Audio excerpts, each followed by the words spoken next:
Overwatch 2's PVE has finally released, and many people, including myself, honestly didn't think it would ever happen. Now, while the PVE is nowhere near what was originally promised, I still wanted to check it out and see if the PVE really is just a fancy version of Archives, or if it was actually a solid PVE game worth the price tag attached. Just know that this video will be using YouTube chapters to divide the review into various parts, so if there's anything you're really interested in, or you just want the TLDR at the end, then you can go ahead and find it using the YouTube chapters feature. The easiest thing to knock out in this review is to talk about the visuals of the PvE. The maps are honestly really beautiful, and you can see the personality of each city and each area really shine with how they designed the maps. The null sector enemies as well are really well designed. They're a sleeker, more refined form of murderous omnics that you can clearly see are made for war. And they stand at a nice contrast to the older omnics used in the previous war and the current civilian omnics that already populate the world. Overall, I think the Overwatch team did a solid job with the overall visuals of the campaign.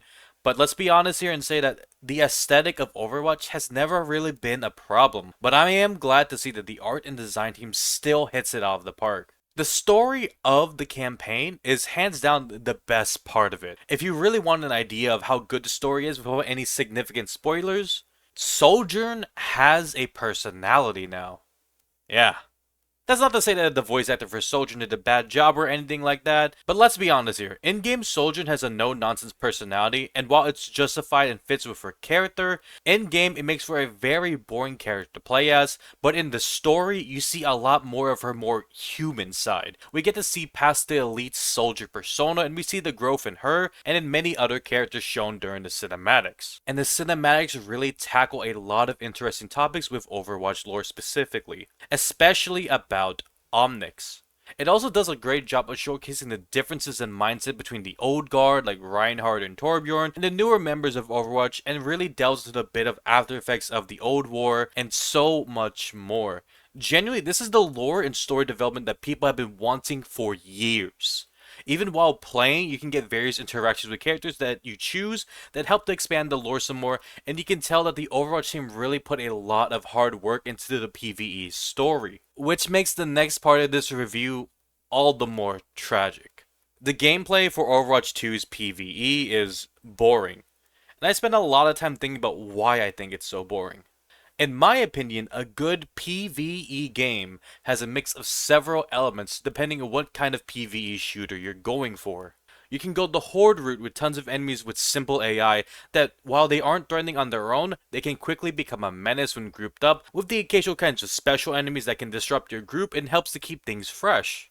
The strong point to these kinds of enemies is the satisfaction of mowing them down, followed by the disruption that's caused by the specials as well that help keep things fresh. You can also have a smaller number of enemies who are smarter and react better compared to enemies you find in a horde shooter. These types of enemies can often do more damage, they'll be tankier than normal, and they'll be using different kinds of attack patterns as well. The strong point of these enemies is that facing smarter enemies that gives you a challenge, and the success and satisfaction you feel comes from overcoming their tactics and power with your own. Difficulty is another important part of PvE games, and depending on how one game uses difficulty, it can really diversify your experience and gives you a better challenge the higher up you go. Some examples is that some enemies may not even appear in lower difficulties, enemies may gain new attacks or AI behavior the higher you go, and there's the simple route of simply tweaking damage and HP numbers as well. Oftentimes, changing the difficulty of a game will have several of these changes implemented, and it helps to really draw the line between regular and higher difficulties. You can also add in various bits of loot that you can earn to go ahead and upgrade your characters or even change your build entirely, which can be done very well, and it's proven because there's an entire genre known as the looter shooter genre. And yes, one more component that can be used in very successful PvE games is skill trees. Skill trees exist as another way to strengthen or diversify your character builds, and Overwatch 2's PvE does not have skill trees, and nor does it have any kind of loot, which sucks. But these two things are not necessary to make a good PvE game, though they certainly can help. So that just leaves us with enemies and difficulty.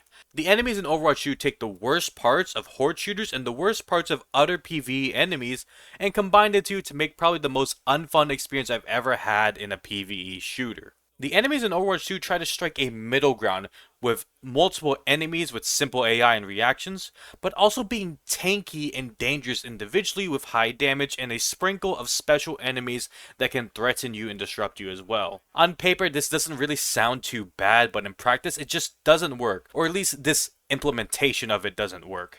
While there's a decent number of enemies, there's not enough to really make you feel like you're being overwhelmed, and these enemies are just not smart. The only time I ever really felt threatened by them is if I just kind of got bored and stood still while shooting in their face.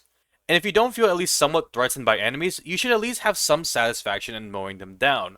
But in Overwatch 2's PvE, you don't, because honestly, every single enemy is at least a little bit tanky, so it does take some time to kill each one individually. And these kinds of bullet sponge enemies are rarely ever done right. Combine that with the simple AI of the enemies that seem like they still need their morning coffee still, you have a medium-sized amount of enemies that are sluggish, hit hard, and take a while to die. It doesn't really feel satisfying fighting them or killing them. Each enemy I took down just kind of made me think, finally, it's dead. Alright, let's move on. As for the various specials, they honestly look pretty cool, and they function pretty similar to how you'd see specials in other games, like Left 4 Dead or Darktide, in that they're immobilizers that disrupt your team and can become a pretty high priority to deal with. They aren't that bad, but the biggest problem with them is that they seem to spawn so rarely that you have ample amount of time to take care of one before you have to deal with another. This sets a huge problem because the regular enemies are already boring enough to deal with, but now even the special enemies that are meant to disrupt your gameplay and help change things up don't really do their job that well either. So that leaves us with the difficulty. Increasing the difficulty in the PvE has some good and bad parts. While normal and below are incredibly boring due to the enemy's simple AI and general tankiness, expert and legendary are a bit more interactive due to enemies having some new types of attacks and stronger versions of them spawning as well, which can prove to be a bit of a challenge. Unfortunately though, they are also a lot more tankier as well and do more damage to the point of sometimes it's just being very frustrating to deal with. And while I don't necessarily mind this, usually my major problem with Overwatch 2's difficulty scaling is that normal and below are just way too easy and boring due to the simple AI to the point that I don't really think it's worthwhile to even play the PvE on those difficulties. But expert and legendary, where things are actually a bit more interesting, have a pretty high jump in difficulty for a marginal increase in the game's interactivity. If they can improve the AI to be a bit more reactive and have the AI be smarter depending on the difficulty, while also tweaking the damage and HP numbers of the enemies to be more similar, then I think the difficulty scaling will feel a lot better for most players. Lastly, I do want to talk about one more part of the gameplay, and that is the overall objectives. If you played Overwatch, then you'll probably be already familiar with a lot of the objectives in the PvE. It's basically payload and defense and other stuff like that. I don't necessarily think that these are bad on their own, but the problem with a lot of them is that they just really like to drag on, especially the defense parts of them. The general pacing of completing these objectives just feels a bit too long and goes from bearable to frustrating because it feels like the gameplay is being stretched as long as possible by making the objectives take far longer than necessary. Overall, the gameplay really isn't the greatest. They did manage to do some parts right, but overall, I think the gameplay needs to be tweaked a lot. Even without skill trees and the general lack of reactions from the AI, the bullet sponge problem, the strange difficulty scaling, and so much more all serve to hamper the enjoyment of the game while trying to extend it as long as possible. So if you're wondering if Overwatch 2's PvE is worth getting or not, for most people it's going to be a solid no. The gameplay is just not a fun experience, and it's not really replayable either unless you really want to go through the missions over and over again just to hear a couple more different interactions between characters. If you're looking for a solid PvE experience and only care about the PvE, then I can't recommend this at all, and I think you should spend that money elsewhere. Now, for those of you who do already spend money and buy the Battle Pass every season, or if you already want to buy the Battle Pass this season for those Omnic skins, I do think that the PvE is an alright purchase for you. You spend just a bit more and you get to experience the story yourself, which is the highlight of it all, and maybe you'll enjoy the gameplay a bit more than I did. For everyone else, I honestly think that if you're interested in the story, you should just look it up and watch it from like YouTube or something, because it is a very good story, and I appreciate it a lot, but the gameplay is just not great. Anyways, y'all, I hope you all enjoyed the video. Let me know in the comments below if you think they can turn around the PvE, and if so, what should they change? And if you want to see more gameplay, more reviews of other games, whether they be mainstream games or indie games, and maybe you just really like the sound of my voice.